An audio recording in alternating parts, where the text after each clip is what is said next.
¿Listos? Bueno, pues, ¿qué tal? Buenas tardes a los compañeros que están asistiendo. Este es ya el último día, la segunda plática del quinto día de este coloquio de orientación. Esta plática también tiene un poco de tintes de ciencia ficción y computación. Y bueno, el título de la plática es el aprendizaje de máquina y sus aplicaciones comunes. Los dejamos a continuación con el profesor de aquí de la facultad, Sergio Hernández. Y bueno, pues comenzamos. Gracias, Sergio, por venir. Gracias, Efra. Pues sí, y básicamente muchas gracias por la invitación. Creo que gran esfuerzo el que llevar a cabo estas pláticas, ¿no? Para, por lo menos autoorganizadamente, platicar de lo que hacemos o de los intereses que tenemos y que probablemente a ustedes les vayan a gustar. Y justo empezando por eso y justo por el título, creo que aquí me faltó más comunes. Ay, estoy acostumbrando al láser. Aquí le faltó como más comunes solo por el estilo. Hablar de aprendizaje de máquina siempre es padre porque viene justo el tipo de preguntas Blade Runner, Terminator, ¿no? Si es posible que las máquinas aprendan y sean conscientes. Esas preguntas siempre son muy interesantes hacérselas y ver a dónde llega, ver a dónde puede llegar uno, pero particularmente aquí creo que de forma muy técnica, y así es como se ha abordado, lo primero sería preguntarse qué significa aprender, ¿no? Tal vez sería importante definir qué es una máquina. Un poco creo que estuvieron hablando con Moy sobre, la sesión anterior estuvieron hablando de autómatas. Me da la impresión que en algún punto lo he discutido, entonces un poco eso lo vamos a obviar, ¿no? Y que aquí la parte interesante es qué podría ser aprender. No sé qué tan famoso sea XKCD últimamente, pero por lo menos este es un gran cómic, ¿no? Con dibujos entretenidos, con una reflexión interesante. Y bueno, más en el salón de clases podría yo preguntarles qué significa para ustedes aprender, pero seguro significa reaccionar de manera no determinista, poder adaptarse, ¿no? Seguramente tiene algo que ver con reconocer tu entorno y tomar medidas pertinentes para actuar en consecuencia. ¿Sí? Particularmente eso como definición pues está muy bien, pero está súper genérica. Un pequeño paréntesis rapidísimo, creo que no dije, como no tenía muy claro cuál era el público, ¿no? Este es un review, un repaso sobre las tecnologías y algoritmos, particularmente redes neuronales, que es el tema que más me interesa y me gusta, de aprendizaje de aprendizaje computacional. Entonces, pues justo a donde vamos es como intentar definir cómo podría entenderse el aprendizaje en una computadora. Justo al final de la sesión anterior estaban hablando sobre esta capacidad de unas puertas automáticas que funcionen, ¿no? Justo puertas automáticas que se abren y se cierren, ¿no? Ante que alguien se aproxime. Una puerta como la conocemos, básicamente tú te encargas de abrirla, ¿no? En algún punto dijeron, bueno, pues podemos tener un sensor de presión y lo que siempre sucede es que cuando te acercas, cuando vas a entrar, pues se abre, ¿no? El problema de este tipo de dispositivos mecánicos es que si vas pasando de lado, igual se abre, ¿no?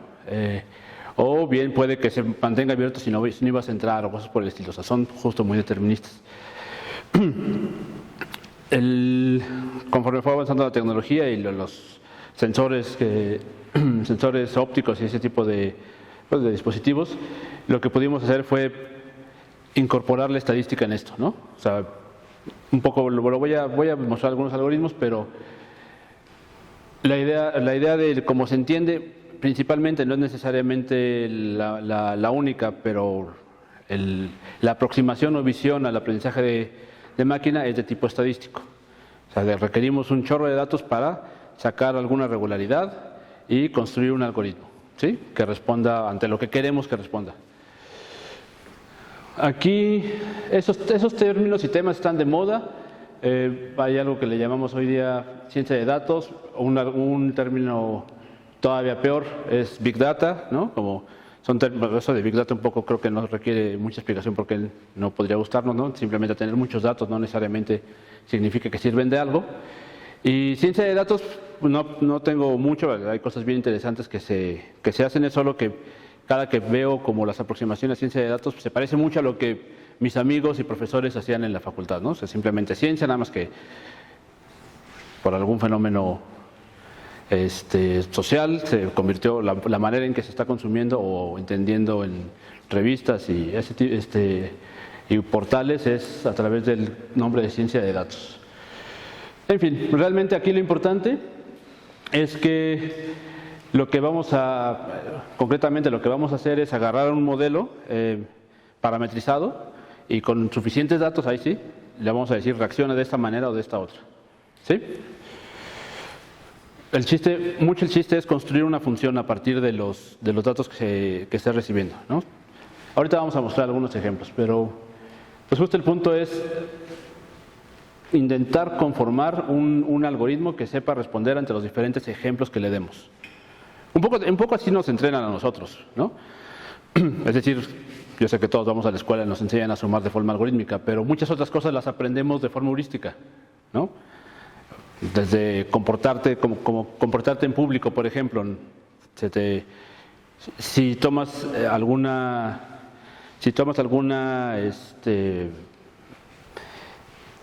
acción o comportamiento como fuera de lugar, sin afán de ser muy moralino, pero si algún niño toma una actitud fuera de lugar de donde esté, se le corrige.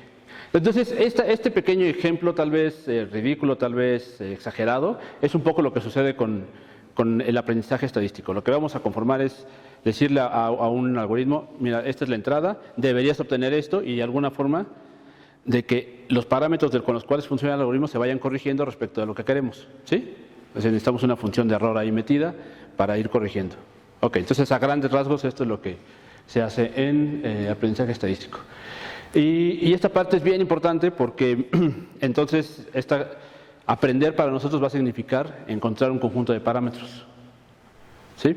Necesitamos un parámetro que haga funcionar bien mi algoritmo, que haga funcionar bien mi regresión logística, que es la regresión lineal, ¿no? Son las aproximaciones más antiguas, viejas, que entendemos bien cómo funcionan, ¿no? Y el chiste es encontrar ese conjunto de parámetros, y para paisajes bonitos o para 2 o 3 atributos está muy fácil, hasta analíticamente se puede hacer. El problema es que justo el punto del desarrollo tecnológico en este momento implica que tenemos tantos datos que pensar en resolver las cosas de forma analítica pues no tiene ningún sencillo. Entonces, justo viene el punto que mencionaba el expositor anterior. El cómputo científico pues, se dedica mucho a encontrar algoritmos para minimizar funciones en dimensiones bastante grandes. ¿Sí? Bien. Bueno, la presentación ya la tiene Efraín, supongo que estará al alcance de todos. Aquí vienen en todas las diapositivas viene la referencia, espero que no se me haya ido ninguna. Y justo este tipo de paisajes, o sea, cuando vi esta referencia, me gustó mucho porque refleja de forma gráfica por qué diablos optimizar es complicado, ¿no? Es el caso que nos gustaría tener siempre, es pero la verdad es que casi nunca sucede, ¿no? Sucede justo en el salón de clase, pero afuera de eso es pues, buena suerte, ¿no? Rífate encontrando los mínimos globales, ¿no? De las funciones. El siguiente caso, bueno, un poco no hay mucho problema pasar de que acá dices, bueno, ¿qué tal si es el mínimo local? Bueno, pues das saltos, estocásticamente das saltos largos a ver si caes en un hoyo más profundo, ¿no? Pero no es muy difícil ir encontrando ejemplos donde es muy, muy complicado encontrar mínimos globales. O sea, incluso si se meten a Wikipedia, hay una página sobre funciones, ¿cómo se llaman? Benchmarks. ¿Cómo será la traducción de esto? Perdón. Pues comparaciones de funciones que dibujan paisajes bastante complicados y son los que se ocupan de prueba para probar algoritmos, ¿no? Si se dan como ya de caso base ese tipo de funciones, rastering y cosas por el estilo, que tienen muchísimos mínimos locales y uno global, ¿no? En fin. Bueno, no, son simplemente, no cabía en una sola imagen, entonces tuve que partirlo, pero pues esencialmente pueden ver cómo pasar de estos casos donde todos estos de alguna manera, bueno, aquí ya hay varios signos de interrogación como indicando lo complicado que puede ser eso, pero en todos los casos la imagen del paisaje pues como que te podrías ayudar de eso para buscar mínimos locales. Pero ya algo bastante más complicado pues es ese tipo de cosas, ¿no? El clásico paradigma en general, si se dedican a cómputo evolutivo, optimización, es la aguja en el pajar, ¿no? O sea, todo es igualito, tu función evalúa igual en todos lados, excepto en un punto. Entonces, pues, encontrar el mínimo de ese tipo de funciones, pues, es básicamente suerte, ¿no? Bien. Esto nada más es una simple esquema de cómo funcionan los algoritmos supervisados, cómo se clasifican. Supervisado significa que al algoritmo le damos lo que mencionaba, una entrada, un vector de entrada, un vector de salida, que es lo que debería obtener. En el no supervisado simplemente le damos el conjunto de datos, lo que esperamos es que encuentre grupos dentro de nuestros datos, o sea, de alguna forma él va a explorar y va a decir, mira, como que estos, con la regla que me dijiste, estos datos pertenecen a un solo grupo y estos a otro grupo, ¿no? Sirven muy bien como para entender en cuántas clases están divididos estos datos. Y el de refuerzo, pues básicamente es ir aprendiendo sobre la marcha, ¿no? E ir corrigiendo sobre también alguna heurística. Esto siempre, aparte esto es bastante divertido en términos de que te pones a pensar, ¿cómo diablos haré que aprenda mi algoritmo, ¿no? Como que empezar a imaginar las reglas sobre las cuales alguna entidad que puede modificar su comportamiento, porque si se fijan ya no estamos hablando de cosas vivas, ¿no? Esta cuestión de encontrar un vector de parámetros que minimice una función, pues más bien lo que te pide es que tengas forma de reconocer tu entorno y modificar valores internos. Esos van a ser nuestras entidades que pueden aprender. Y entonces ponerte a preguntar, bueno, ¿cómo será que aprenden, no? Más adelante lo mencioné, pero hay otros algoritmos que se basan obtuvieron la categoría como de algoritmos bioinspirados, porque la gente se puso a ver cómo aprenden las colonias de hormigas, cómo aprenden las abejas, incluso hay algoritmos sociales. Y ahorita que llegue a eso lo hablo con más detalle. Las teorías usuales, muy usuales, creo que se pueden dividir en dos grandes categorías, clasificación y regresión.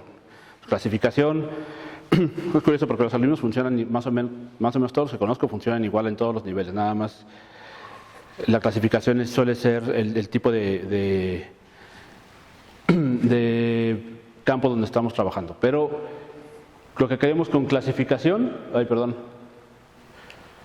con clasificación lo que queremos es, exacto, y aparte un poco eso, ¿qué queremos de un algoritmo? Lo que queremos es, te damos un conjunto de datos, y lo que quiero de aquí en adelante es que extraigas de él, que le puedas abstraer la forma en la que está estructurado, ¿no? Que tú, es decir, esto lo vamos a poner a prueba de esta manera. Yo te voy a dar un vector nuevo que no está dentro de mi conjunto de datos y tú deberías decirme la clasificación que usualmente tienen los que se parecen a él en el conjunto de datos.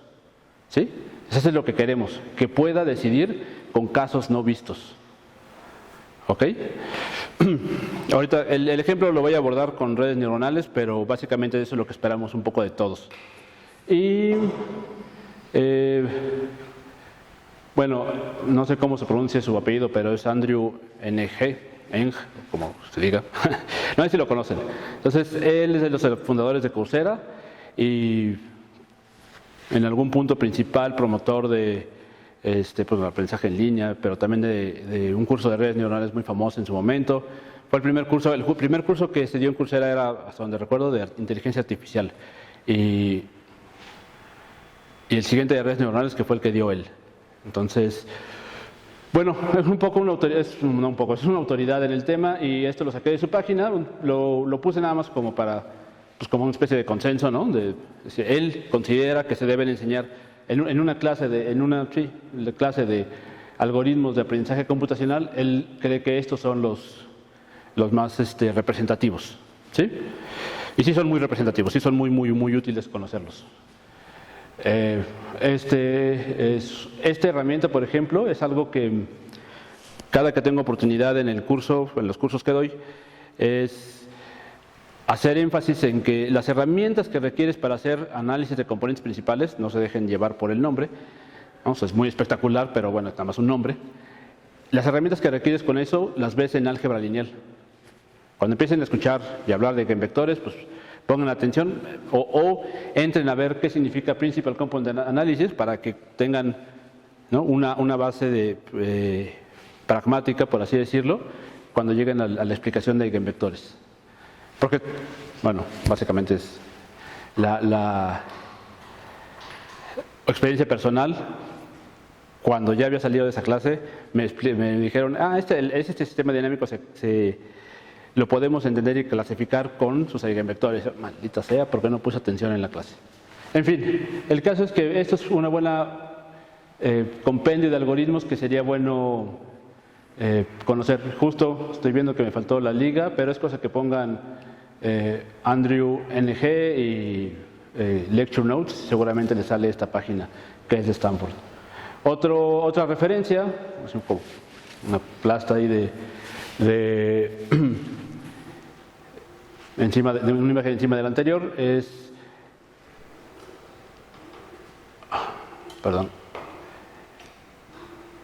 la hoja del cheat sheet. ¿Cómo se traduce esto? La hoja de referencia de una biblioteca que se llama sklearn.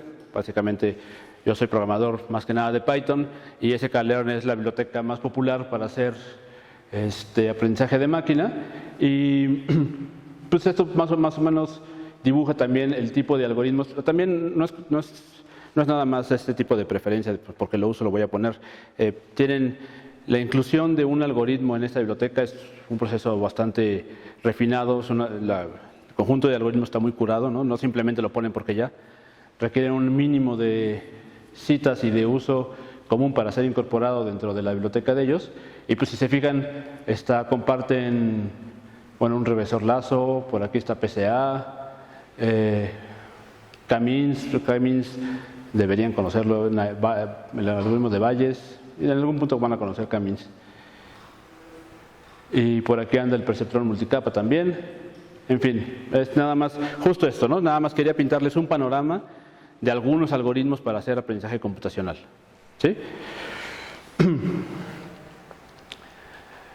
Y ahora sí, especificando o puntualizando más el área que más me gusta, es el de cómputo neuronal.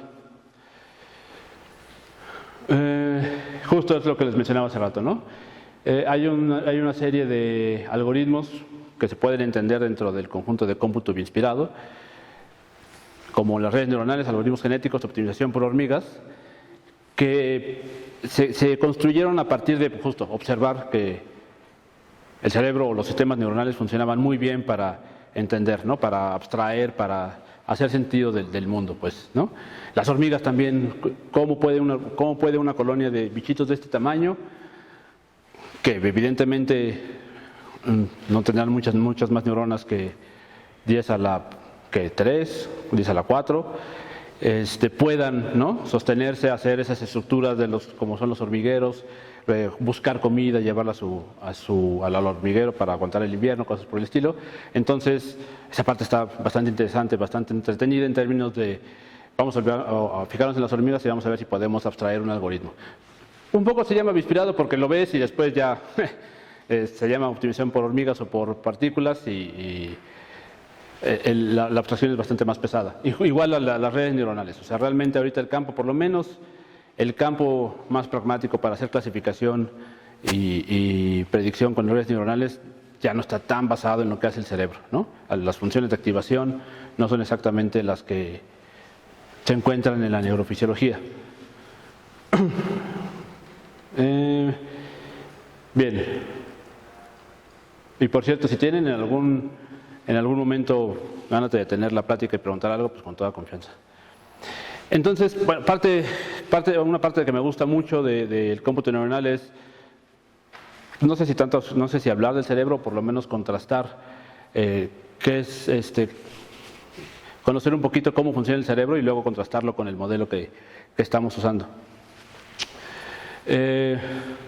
supongo que más o menos es conocimiento común que la unidad más básica de cómputo o de las que tenemos cerca de 10 a la 8 unidades en el cerebro para hacer, para platicar, para caminar, para ubicarnos en el espacio, son las neuronas, ¿sí? Las neuronas son justo las células que conforman el cerebro, al menos una de ellas, y cada una de ellas, esta es una neurona piramidal, y lo que hacen ellas es extender dendritas que llegan a otras neuronas a través de las cuales se van a comunicar de forma química, ¿no? Lo que una neurona expulsa o comunica a otra dendrita son neurotransmisores.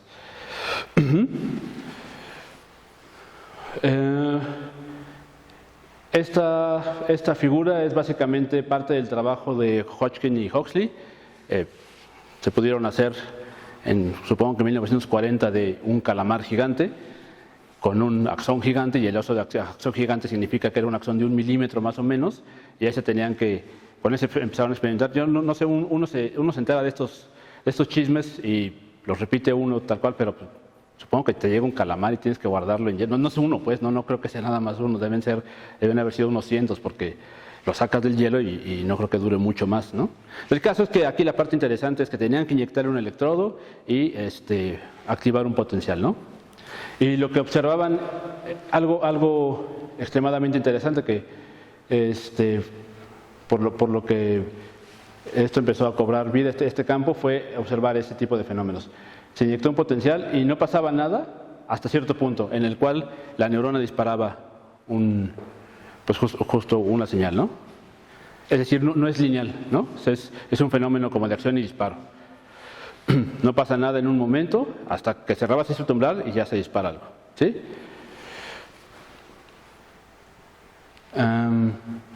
Básicamente esto, justo aquí, hasta este momento, es que aquí debe haber estado la diapositiva. Bueno, yo creo que llegaremos a ella porque hay una diapositiva de Walter Pitts y McCulloch. Hasta este momento estaban muy unidas, bueno, más bien no solo estaban unidas, nada más era la neurofisiología y Hodgkin y Huxley trabajaron en una ecuación que intentaba describir el comportamiento, ¿no? el comportamiento de los potenciales adentro de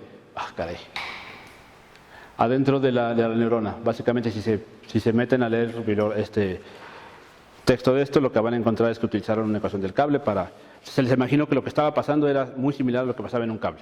Eso es todo. Y así empezaron a modelar el funcionamiento de las neuronas. Otra parte que es que me gusta mucho es ese tipo de, ¿no? Ubicar de dónde estamos parados dentro de los demás organismos que tienen sistemas nerviosos.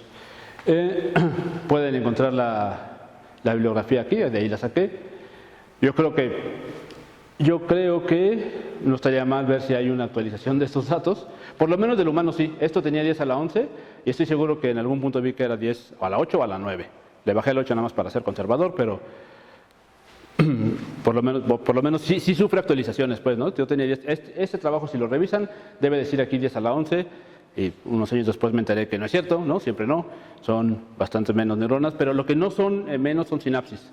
De eso sí tenemos muchísimo. Una cosa, y esa parte es como fundamental en esto, porque no es nada más el hecho de que tengas neuronas, sino cómo están conectadas, ¿sí? Lo que seguramente nos permite desarrollar el lenguaje, por ejemplo, desarrollar estas características como la conciencia, la capacidad de reconocer rostros, recordar lugares, ¿sí? Entonces, bueno, pues nada más rápidamente, aquí hay un lemátodo, C. elegans seguramente, 301 neuronas, y de ahí hasta, bueno, es para ver que justo la mosca, que tiene la capacidad de volar y volar de cabeza, ya con 10 a las 5 neuronas. Pues ¿dónde está la hormiga? Sí, era 10 a la 4, dije 10 a la 3, pero pues por ahí más o menos.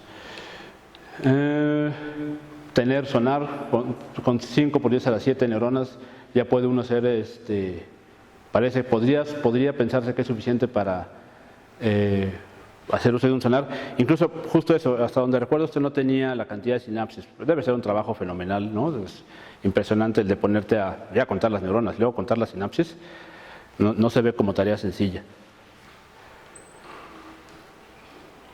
Y en este recorrido sobre conocer el cerebro, algo que me parece curioso es, bueno, una vez más esto no tiene referencia, pero seguramente lo saqué del Kandel, un libro de neurofisiología bastante famoso.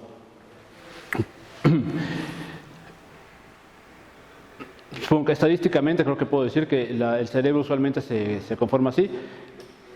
Hay una historia bastante, tal vez ustedes la conozcan, la de Phineas Cage, un trabajador de... ¿La ubica alguien aquí? Un trabajador de... ¿Tú sí? Sí.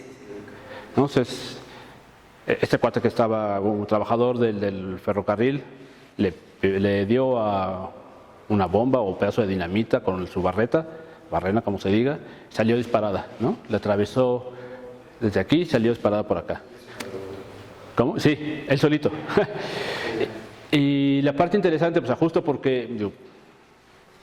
Si a alguien le gusta el humor negro, eso pinta como para ser un muy buen ejemplo de humor negro, pero la parte científicamente muy interesante es el hecho de que no solo no se murió, sino, pues hasta donde entiendo, funcionaba, ¿no? Iba y venía. Eso es lo que perdió todas sus cualidades de trabajador, cumplido, honrado, esas cosas. Se volvió jugador, bebedor, como que perdió mucha estructura, ¿sí me explico? Socialmente. Ahora, esto lo digo un poco como parte usual del desarrollo de la ciencia. Nos gusta... Vemos alguna característica y es medio inevitable decir, eso pasa porque aquí están asociados todos los pensamientos complejos. Yo tampoco nos conoce cierto, pero le asignamos a esa parte, bueno, no de ese ejemplo nada más. Supongo que eso dio pie a empezar a experimentar. Pero sí dijimos, nos gustan las partes, nos gustan las cosas compartimentalizadas. Ese es un poco mi punto aquí. No es que estadísticamente todos los cerebros sean muy similares a que aquí vaya el córtex sensorial y aquí el cerebelo esté siempre aquí y el oído esté por aquí, ¿no? O sea, es estímulos del oído. Estadísticamente supongo que la evidencia es fuerte que así es. Es solo que me da la impresión que el cerebro es mucho más complicado. No me da la impresión. El cerebro es mucho más complicado que eso. Tiene la capacidad de autoorganizarse, de adaptarse y encontrar organización nueva. O sea, un poco esta imagen está para decirles, no se la crean tanto, ¿no? Y está este ejemplo para eso.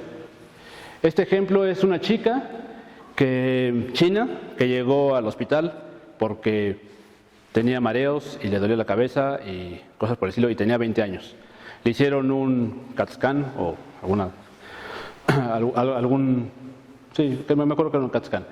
Y lo que encontraron es que, más bien lo que no encontraron fue el cerebelo. No tenía el cerebelo. Es decir, esto es así, no es poca cosa, no es como que justo a Phineas Cage le falte un pedazo del cerebro, ¿no? Le faltaba la parte que consideramos que es fundamental para respirar, caminar, comer, ese tipo de cosas. La parte del cerebro más vieja. ¿Cómo pasó eso, no? Seguramente no es la única parte, un poco también va por eso, ¿no? No creo que sea un caso aislado.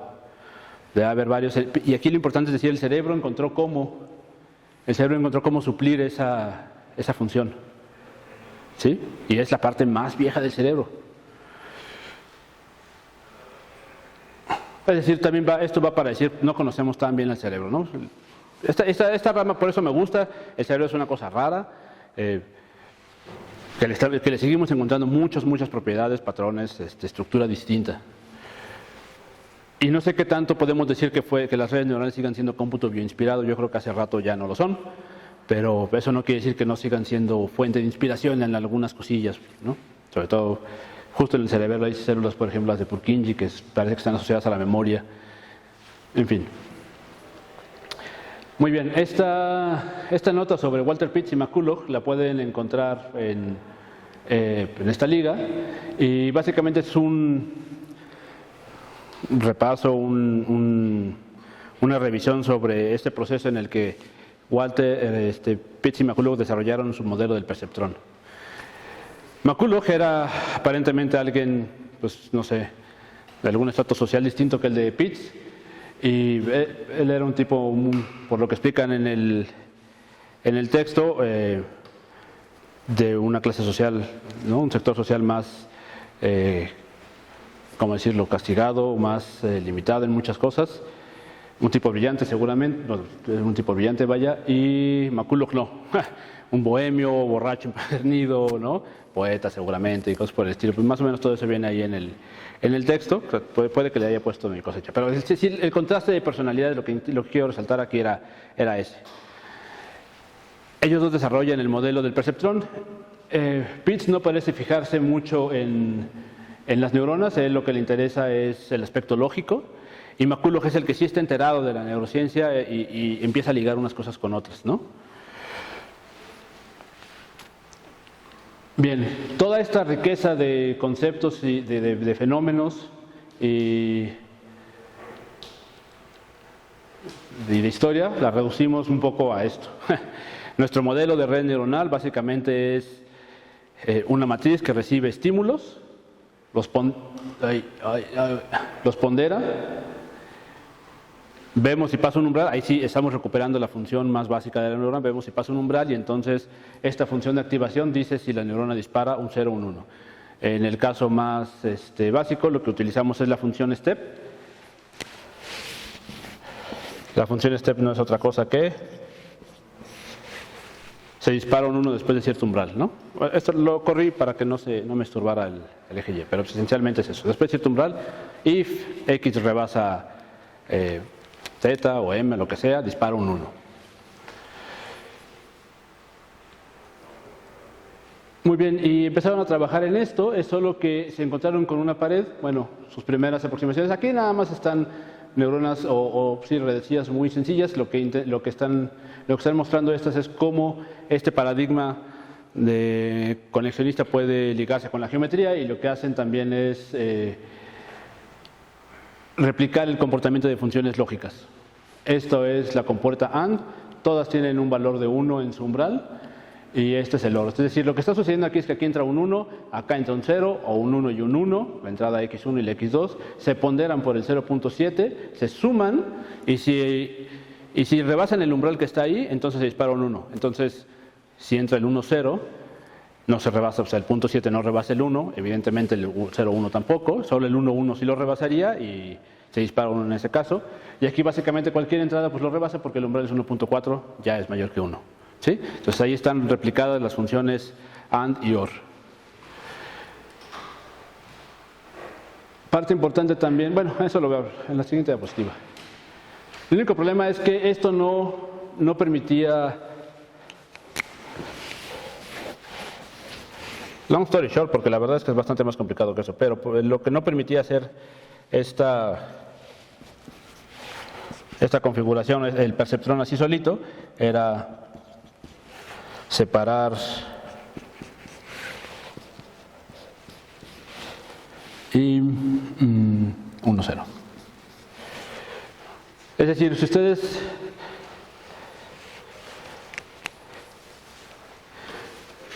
ustedes revisan cualquier libro de redes neuronales, se van a encontrar con alguna sección que haga referencia al problema del XOR. ¿Eso qué quiere decir? Que podíamos asignarle a todos esos, podíamos pasar líneas que pintaran aquí un 1 y acá un 0. Y así vayan rotando esta línea. Perdón. Ay. Se me está complicando el uso de esta cosa. Y vayan rotando esta línea y podían ir asignando el 1 y el 0, o la bajan, ¿no? Ahí tenían 14 funciones ya mapeadas. El único problema era que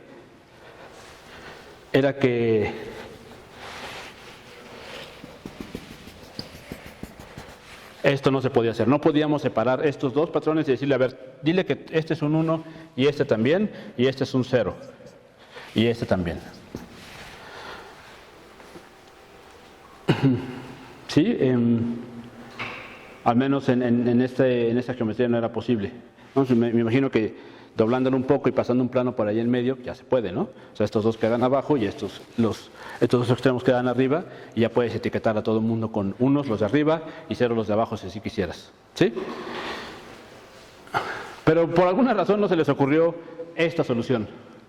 Bueno, no es por alguna razón. En realidad, esa es otra parte padre o interesante que tiene el desarrollo de la historia de las redes neuronales. Uno es que ha venido como por capas. Primero se topan con el problema del XOR y la autoridad científica en el momento, o la matemática en el momento, pues le pone un alto diciendo esto está muy bien, excepto que no puede separar este patrón, ¿no? O sea, nos sirve muy bien para trazar líneas en el plano, pero algo más complicado que eso no puede. Y eso desanimó, justo, aparte interesante, si quieren leerlo, en el artículo viene, así lo notan, fue una carga muy fuerte para Pitts, que pues, como que tenía muchas esperanzas y tenía todo puesto en su perceptrón para no sé, lograr o despegar su carrera académica. Parece que estaba muy fundamentado en eso, porque le cayó muy mal, le cayó muy de peso la crítica, pues, ¿no? La solución, y hay una parte interesante de esto, es que la solución se puede lograr con un diseño más sencillo que este, pero poniendo otra capa de perceptrones en la que una de ellas se encarga de dividir el plano acá y otra así, y luego lo conjuntamos dejando esta zona, bueno, esta zona que estaba aquí verde, la dejamos, la intersectamos y decimos que esto es lo que está separando esta red entera, ¿sí? Y formalmente eso ya es una red neuronal. Bueno, en realidad las otras también, pero esos son perceptrones, pero esto ya podemos decir que cumple con la arquitectura usual de las redes neuronales como las conocemos, ¿sí? Los pesos están aquí y es cosa de que aquí entre un 1 y un 0 se pondera por esto y esta misma salida se pondera para acá, ¿sí? Es un poco lo que sucede con el axón. El axón, cuando sale de la neurona, no sale nada más uno, también se bifurca y toca a las demás neuronas, ¿no? O sea, una neurona, la célula piramidal, lo que hace es que recibe información a través de las dendritas y comunica su señal a través del axón, pero el axón también se bifurca para muchos otros lados. Ajá. Si en una forma eso está recuperado aquí, ¿no? O sea, sale de aquí y si aquí hubiera más entradas, pues estarían comunicando. Sí. ¿Perdón? ¿Valen las leyes de Kirchhoff? No sé, la verdad es que no sabría decirte. Ahora, podría apostar a que sí, y ahorita retomo eso, porque en los 80s, justo John Hopfield, neurocientífico, físico de hecho, diseña un modelo basado en un sistema dinámico, que es la red de Hopfield, y la idea es un sistema dinámico, pues, con básicamente reglas de electrónica, y para lo que sirve es para separar, no lo traigo así que no hay problema que me lo salte, que te lo explique. Lo que hace es agrupa patrones que se parecen a sí mismos, o bueno, más bien puedes recuperar patrones cercanos. Si tú tienes una serie de 1, 0, 0, 1 y uno de ellos mutado era un 1, el sistema dinámico te llevaría a su patrón o su patrón guardado más cercano. ¿Sí me explico? Ese trabajo te lo puedo, bueno, si me escribes te lo puedo mandar por correo, ¿no? Está ahí en línea y todo, ¿sale? Y es una red muy bonita, la red de Hopfield. En fin, continuando un poco con esto, otra parte aquí que me gusta muchísimo de este ejemplo, siendo muy el inicio de este tema de las redes neuronales, es que la misma unidad de cómputo, nada más con una arquitectura y organización distinta, te permitió computar más funciones, ¿sí? No requerimos desarrollar mucha más. Lo que requerimos era el mismo bloque, el mismo Lego, conectado de forma distinta para poder computar el problema inicial, ¿no? Esta cuestión de separar estos patrones. Se puede hacer con esta organización y con una más sencilla que recibe una sola neurona aquí, pero bueno, esa es un poco atípica, construida más o menos a mano. Esto es ya como la arquitectura usual que van a estar viendo, o si se meten en este campo, la arquitectura usual que van a estar viendo en las redes neuronales. Entrenar y entonces, ¿cuál es el problema de esto? El problema es encontrar los pesos.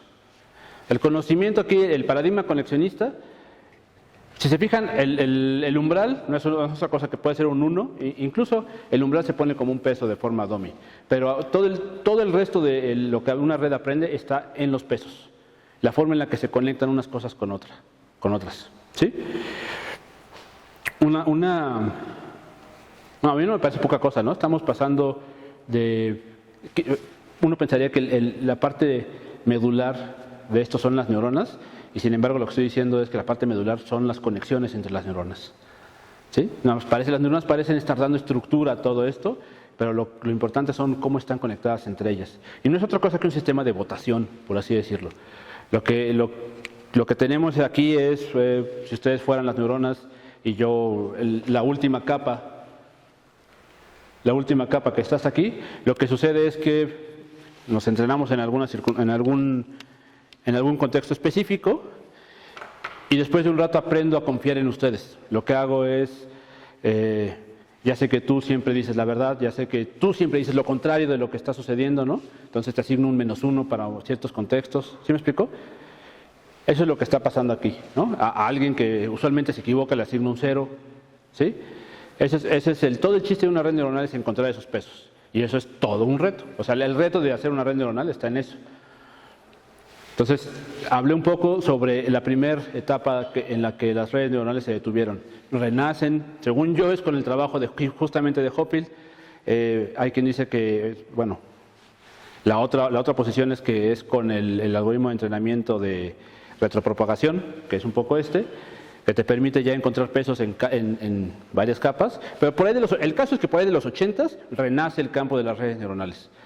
¿Sí? Avanza un tiempo, avanza un rato, se desarrolla, hay resultados muy padres, entusiasmo, hay modelos justamente de esquizofrenia y cosas por el estilo de esas fechas, hay redes neuronales que aprenden a jugar damas chinas, ¿no? Todo un renacimiento alrededor y entusiasmo alrededor del campo. El único problema es que no podíamos entrenar más de una capa. O sea, bueno, sí podíamos, pero era muy difícil, ¿no? Entonces aparecen las máquinas de soporte vectorial y eso trae la siguiente etapa en la que el desarrollo sobre las redes neuronales se detiene otro rato. Hasta que por ahí de los 90s, Jeffrey Hinton, Yann LeCun, ya son personalidades que justo todavía andan por ahí en Google, Facebook, Amazon, ¿no? Trabajan en Ontario y con el desarrollo del cómputo distribuido encuentran algoritmos para poder entrenar varias capas, ¿no? Entonces este es el algoritmo, este es un algoritmo para una forma para encontrar los pesos. Aquí lo que estoy diciendo es el cambio en los pesos depende del paisaje dibujado por la función de error. Yo no sé qué tan acostumbrados ya estén a ver notación matemática, no es otra cosa que asignarle un fenómeno y ponerle una notación, ¿no? Así, o sea, lo que estoy diciendo aquí es, lo que estoy midiendo con esto es el error entre lo que la red encuentra y lo que la red debería encontrar. Le asignamos un estadístico a todo eso. Y sacando las parciales o derivándolo, lo que hacemos es dibujar todo un paisaje en varias, o sea, cómo es el paisaje de error en varias dimensiones, ¿sí? Entonces lo que estoy diciendo esto es, los pesos los vas a ajustar a través de caminar con este factor de ponderación sobre este paisaje. Ajá. Si ustedes aquí desarrollan delta WI, pues es básicamente el cambio en el tiempo anterior menos en y lo que hacen es que el peso del tiempo actual es esto menos el valor del tiempo anterior, ¿no? Esa es la regla de actualización de retropropagación. La parte padre de esto es que justo donde hay un gran campo de investigación es cómo le hago para... Estas son reglas bastante viejas, por cierto. Esto ya es algoritmo que se puede implementar muy fácilmente en 13 líneas en Python, seguramente en 10 líneas en Julia. Hay muchísimas bibliotecas ya súper probadas. No deja de ser un gran ejercicio, si se quieren meter este campo, no deja de ser un gran ejercicio pues hacerlo, ¿no? Ya no hacerlo en C, ya hacerlo en un lenguaje científico en el que sacar la derivada de una función así de complicada es bastante más sencillo, ¿sí? Esto es básicamente lo mismo pero con momento. ¿Por qué? Porque tengo una imagen de eso. No tengo una imagen de eso. Bueno, sí tengo una imagen de eso. Es de las primeras, pero no voy a regresar hasta allá. Entonces, esto es el paisaje dibujado por el error. Lo que queremos es que nuestra red neuronal esté aquí, ¿no? Entonces, lo que estamos diciendo es, con esta regla, cómo caminar. Y si se fijan, son pasos fijos porque esta es una constante. Lo que puede pasar es eso, que la red neuronal o que el algoritmo de entrenamiento se le vaya el mínimo global, ¿no? ¿Por qué? Pues porque yo le dije, avanza súper rápido, porque me da flojera esperar, ¿no? O sea, la vida es lo que pasa mientras estás entrando en una red neuronal, entonces me da flojera estarte esperando hasta que llegues a tu mínimo global. Sin embargo, puede pasar eso. Pasos muy grandes hace que te saltes el mínimo. Entonces, una primera modificación, o bueno, no sé si primera modificación, pero de las primeras que se ven en este tema es pondera. O sea, aquí lo que estoy diciendo es, si ese cambio fue mínimo, da pasos grandes. Mientras, si empiezas a notar que desciendes más rápido, vete más lento, ¿sí? Entonces, por eso este es el mismo algoritmo, pero con momento. Nada más es una pequeña muestra de qué es lo que se hace esto. O sea, los algoritmos ahorita para hacer aprender una red neuronal son literal, por ejemplo, apaga una zona de la red neuronal para que el resto de la red, para que no caigas el mismo, sobreentrenes tu red. Lo que sucede cuando apagas una zona es que le dices al resto de los demás, encárguense de lo que ellos estaban haciendo. Entonces, otro conjunto de neuronas aprenden a hacer lo que otras neuronas hacían. ¿Sí? Ese algoritmo se llama dropout, por ejemplo. Y lo que intenta hacer es evitar el sobreajuste. Otro tipo de redes neuronales, aparte de la de Hopfield, ya les mostré un poco el perceptrón multicapa, es los mapeos autoorganizados. Los mapeos autoorganizados lo que hacen es, su uso principal es detectar grupos en los datos, pero a diferencia de PCA, los grupos en los datos que vamos a encontrar aquí, la idea es poder visualizar datos en dimensión alta en dimensión 2, sin perder las relaciones que hubiera en dimensión alta. ¿Sí me explico? Ok, este es un ejemplo súper padre que pueden entrar también viejo como los cerros, pero muy claro, ¿no? Traigo otro ejemplo mucho más reciente. Lo que hicieron aquí es entrenar esta red neuronal. Tengo ahí los pasos del entrenamiento, pero bueno, ya se nos está acabando el tiempo, con 39 atributos de cada país del Banco Mundial. Lo que hicieron, lo que hace cada neurona es que, si nosotros fuéramos la red neuronal, lo que pasaría es que cerca de ti, o sea, los estímulos que ustedes estuvieran mapeados, están cerca en ese espacio de dimensión 39. ¿Sí me explico? Y no necesariamente cerca nada más topográficamente. Ok, por ejemplo, países verdes. Países verdes son todos estos que no están cerca en el mapa, ¿no? Todos estos están cerca en el espacio de dimensión 34. Y no está nada mal, ¿no? O por ejemplo los amarillos, sí, estos y Australia, ¿no? Aunque no están cerca en el mundo, ¿no? En el espacio de dimensión 39 sí resultaron estar cerca. Este algoritmo puede hacer esto. Eso, científicamente hablando, es oro molido para gente que tiene que trabajar con datos, ¿no? O sea, ¿qué datos se parecen entre ellos, ¿no? Porque usualmente tú tienes datos en dimensión 50, 100 o 30. Entonces, detectar así uno a uno quién se parece a quién es un proceso tardado. Entonces, esto, de manera más eficiente, puede encontrar esas relaciones, ¿no?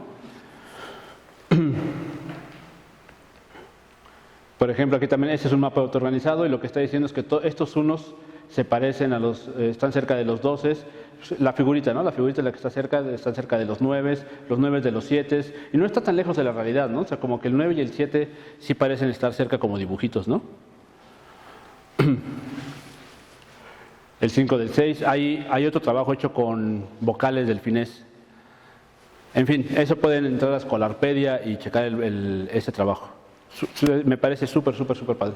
Y aparte, algo que no quisiera que se quedara la impresión es, todo está para aplicarse en el mundo afuera de la teoría matemática. En realidad, un poco requiere de maña y de astucia y de aventurarse a, bueno, y si ocupo una red neuronal para, literal, mapear espacios de dimensión alta, ¿no? Aunque no sea nada más para encontrar qué país es más pobre que otro. Este es un poco el paradigma que está utilizando esa red neuronal. Es un paradigma de competencia y cooperación. Primero, un estímulo entra aquí. Si nosotros fuéramos la red, dice yo soy el estímulo que van a mapear. ¿Quién de ustedes me representa mejor? Y en este punto todas las neuronas miden su distancia, así la distancia euclidiana, y dicen, pues yo soy la que te mapea mejor, ¿no? Ya que se mapean, entonces, si tú hubieras sido el que ganó, lo que haces es que dices tú, es más, haces la resta, la diferencia entre el estímulo que te llegó y el valor que tú tuvieras, y dicen, tenemos ahora que cambiar nuestra dirección y apuntar un poquito para allá. Y si luego Efraín es el que recibe el siguiente estímulo, le dice a su vecindad, no, nosotros tenemos que apuntar un poquito para allá. Y así es como se va desenvolviendo y formando este mapa. ¿Ok?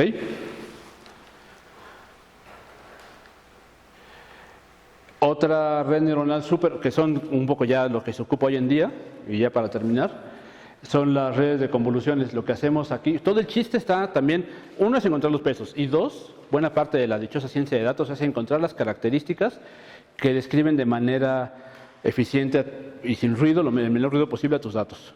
¿Sí? Es decir, imagínense enseñarle a hablar alemán a un niño y al mismo tiempo tener el volumen alto, ¿no? de una película, ¿no? O sea, es decir, no es un entorno, o sea, toda esa señal extra seguro está interfiriendo en el proceso de aprendizaje. Entonces, esta parte de encontrar atributos los más eficientes, los menores, los óptimos, pues, ayudan a su red neuronal a su red neuronal y a cualquier algoritmo de aprendizaje computacional a desempeñarse mejor y aprender más rápido lo que quieren que enseñarle. Entonces, ¿qué es lo que hacemos? Pasamos un operador que se llama convolución sobre todas las figuritas. Eso recupera características de forma gráfica, lo hacemos en varias capas. Y luego hay un proceso de sampleo. Y después sobre esta matriz otra vez convolución. Y así hasta llegar a... esto es un vector que tiene 9 entradas. Es decir, si lo que aquí entra es un 1, se prende la primera entrada. Si lo que aquí entra es un 2, se prende la segunda. Si es un 6, se prende esta. ¿Sí? Y aquí lo que están viendo es más o menos cómo funciona. Vean, parte importante para lo que se usa en las redes neuronales es para responder con ruido. ¿Sí? O sea, aquí arriba están viendo lo que detectó. Y si se fijan, funciona muy bien. O sea, esto es el 357. Bueno, eso lo creo yo que es el 57, pero se escribe muy mal este compadre. Y lo que detectó esta red neuronal es eso, el 3, el 5 y el 7. ¿Sí? Detectó aquí también con ruido, detectó el 8, con ruido detectó el 4, el 3, ¿no? Es algo que justo para eso lo queríamos, ¿no? No podemos programarle de forma determinista todos los posibles 3, así, el píxel 1 prendido, el segundo apagado, el tercero prendido, ¿no? O sea, todas las posibles combinaciones, no va a suceder. Ahí es donde la parte estadística entra en juego, así, lo que requerimos es decirle en general cómo es el conjunto para que el algoritmo abstraiga lo que requiere. Corte a básicamente el día de hoy, lo que hacen las redes neuronales es detectar un pájaro, decir que hay un pájaro, detectar que hay una rana. Todavía no pueden describir la escena, ¿no? Un poco ella trabajó en esto, Fei, y pues es un gran trabajo, ¿no? Lo que hace una red neuronal ya es... Ella diseñó una red que se llama ImageNet, son cerca de 20 millones de imágenes y 22,000 categorías distintas. Es un trabajo titánico. Y está libre, ¿no? Si ustedes buscan ImageNet en internet, se lo van a encontrar, ¿no? Y pueden bajar las imágenes y las etiquetas asociadas para si quieren ponerse a jugar. Y estoy seguro que también hay otra red que se llama AlexNet, que también reconoce imágenes, pueden bajar la arquitectura y quitar las capas de entrada y salida y ponerse a lo que quieran, por ejemplo. Bien, pues un poco con eso termino. Otra parte que no está dentro de la presentación, pero que es fundamental, es el paralelismo implícito.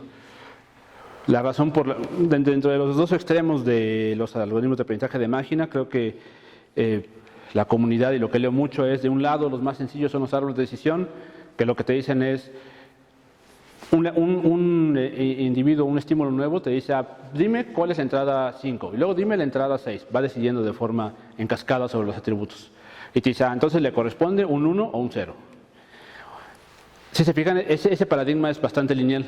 Si hubiera relaciones cruzadas entre sus datos, tendrían que artificialmente ponerse a multiplicar o sumarlas o hacer la exponencial de una más la otra, con algún factor ahí ponderándolos.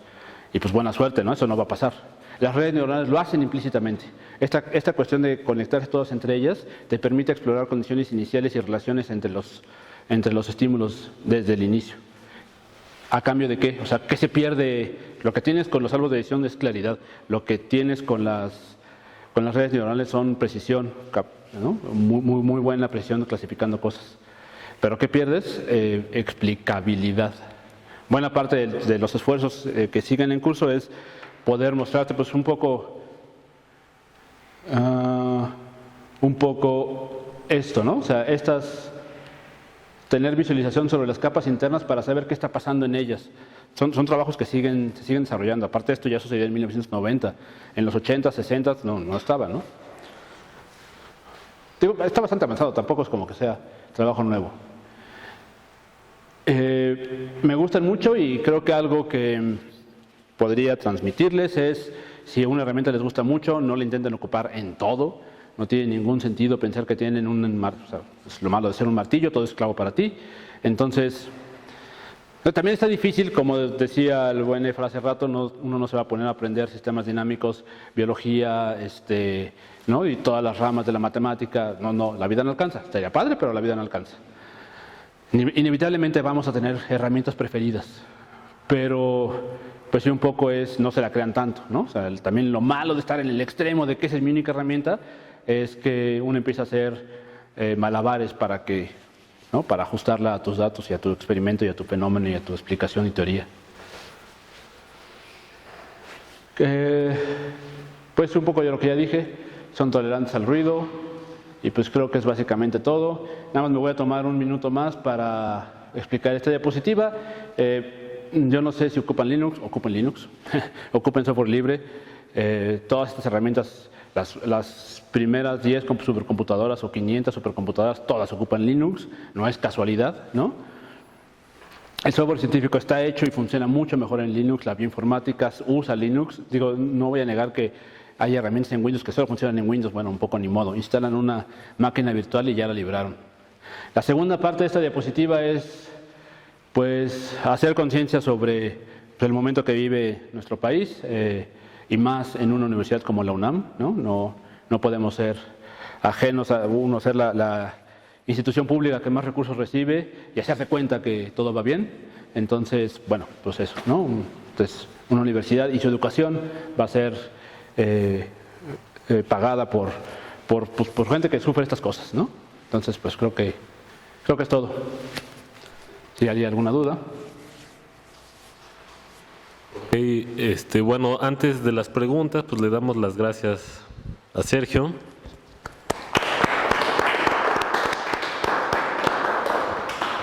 Y bueno, pues ahora llega el turno de los comentarios o las preguntas. ¿Alguien tiene algún comentario, alguna pregunta de esto que estuvo platicándonos Sergio? Bastante interesante.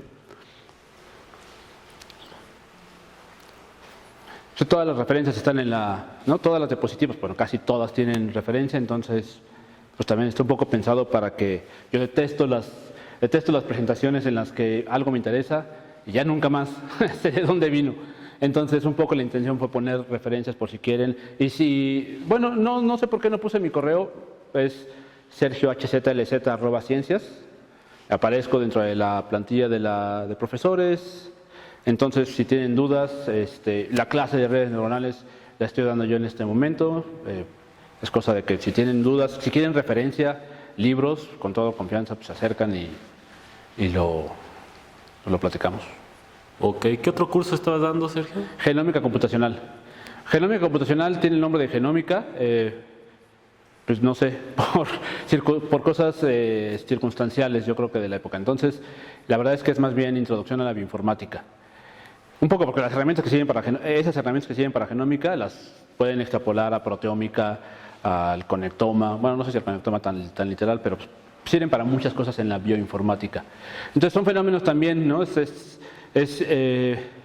Poco platicaba hace poco con un amigo en Morelia y esta idea de hacer matemáticas en mi cubículo solo ya es algo, o sea, ya él es matemático, no es como que sea matemático aplicado, es matemático así llamado puro, ¿no? Y su observación era, hacer matemáticas en tu cubículo ya no va a pasar. Necesitas un grupo de trabajo, necesitas otro tipo de temas, ¿no?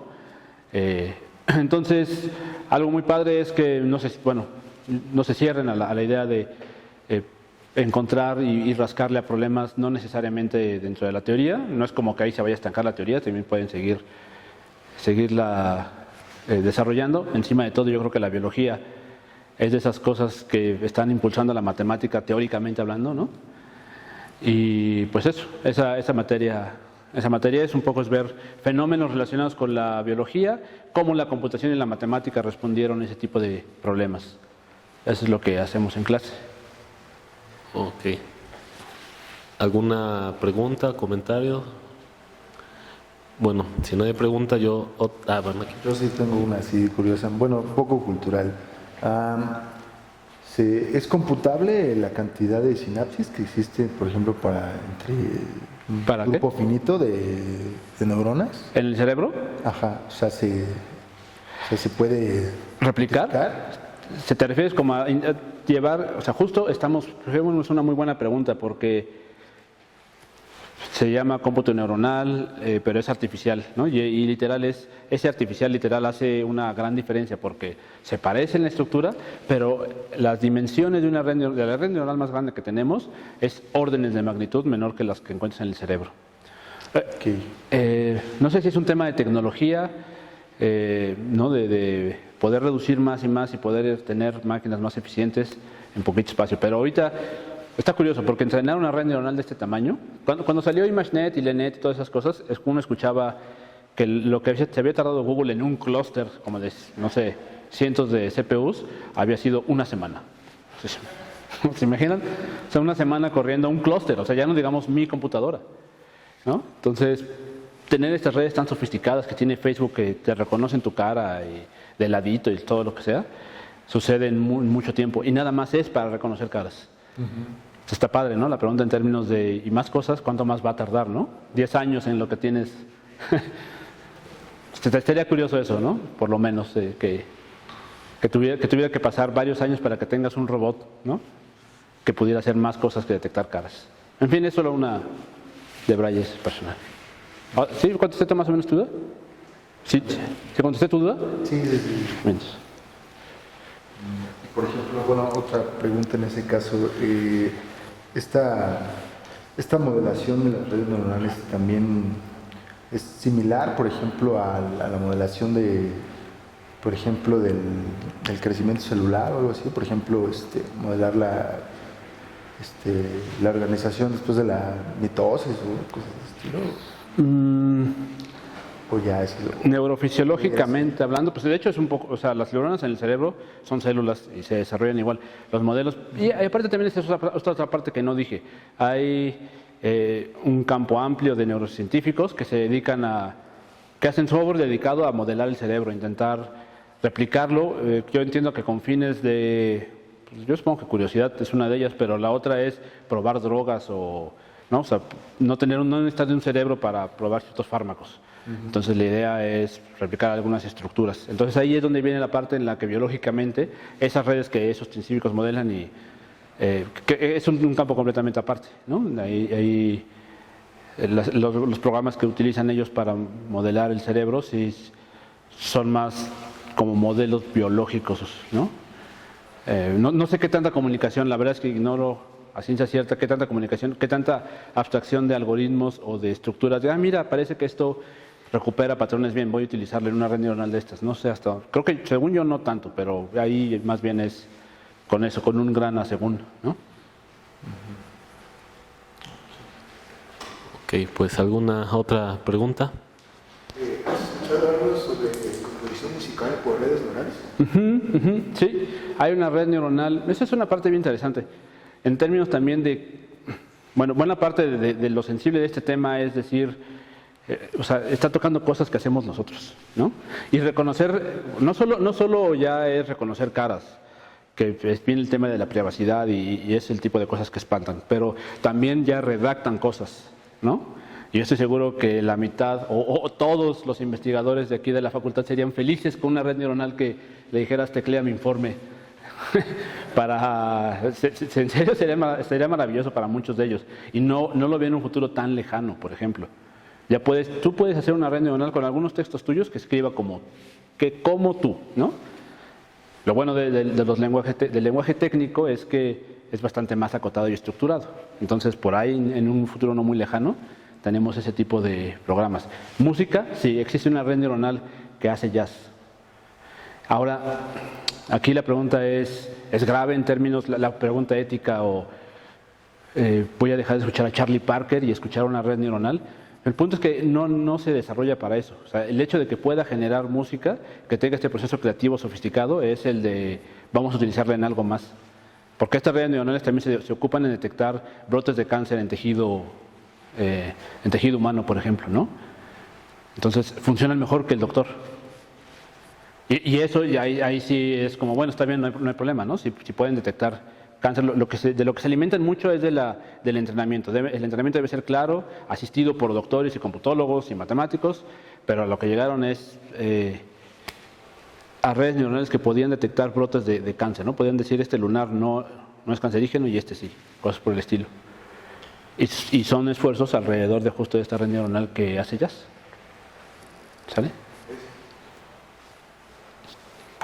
Ok, ¿alguna otra pregunta?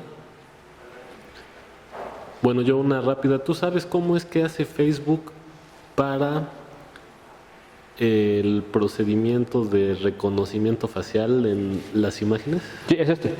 Sí, o sea, justo Jeffrey Hinton trabaja... que no sé si... No, perdón, es Jan LeCun. Jeffrey Hinton trabajó en Google, no sé si sigue trabajando ahí, pero el que trabaja en el jefe de tecnología del departamento de investigación de Facebook es Jan LeCun, hasta donde sabía, y es lo que ocupan. O sea, esta red neuronal LeNet, que es la del Jan LeCun, esta red neuronal la desarrolló Jan LeCun y es el jefe de inteligencia artificial de Facebook, hasta donde sé, y sí, así lo hacen. O sea, detectan caras a partir del uso de redes neuronales. Gracias. Bueno, ¿alguna otra pregunta? Bueno, pues le damos de nuevo las gracias. Gracias. a Sergio.